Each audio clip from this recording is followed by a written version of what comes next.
Hey everybody, this is Rick Mount with V.I.P. Independent Mortgage. This week's quick facts, we're going to talk about how you can hold title, your ownership rights. This process often overlooked or just kind of assumed during purchase transactions and refinance transactions, but can be very important to determine your rights of ownership as you own property. There's really two forms of home ownership or ways of owning property. There's sole ownership, which means you own it by yourself, or there's co-ownership, which means you have an interest in that property with someone else. And there's different forms of co-ownership that we'll get into in a second.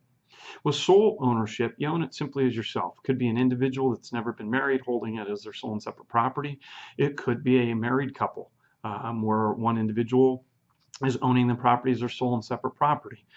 It could be a divorced person who is holding it as an unmarried person as their sole and separate property. So it allows somebody to have singular ownership by themselves in the property.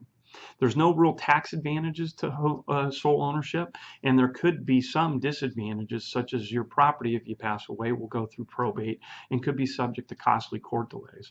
So something to consider when you're choosing that form of ownership. Let's dive real quick into the co-ownership.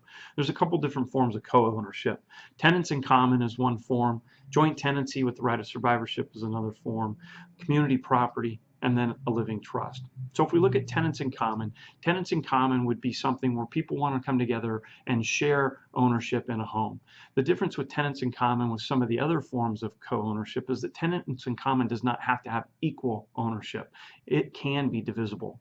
For example, if you had two people coming together to buy a house and there was unequal contribution towards the purchase of the house, they could, through tenants in common, divide their ownership interest up. So let's say somebody was putting 70% of the down payment towards their house and the other person was contributing 30%.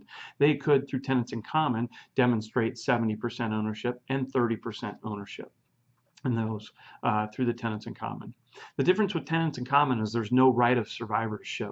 So if one of the owners who had interest in the property passes away, that property would transfer down through their normal heirs and through the normal process. Oh, key to know that there is no right of survivorship in tenants in common. Now let's look at joint tenancy with the right of survivorship. And as you've guessed, joint tenancy is equal ownership, usually a husband and wife, for example, but equal ownership, and it has a right of survivorship, meaning if one of the people on title passes away, it automatically is going to revert back, the ownership is going to revert back to the remaining persons on title, and that's the right of survivorship. Keep in mind, different than tenants in common, with joint tenancy, it has to be equal ownership. It is not divisible.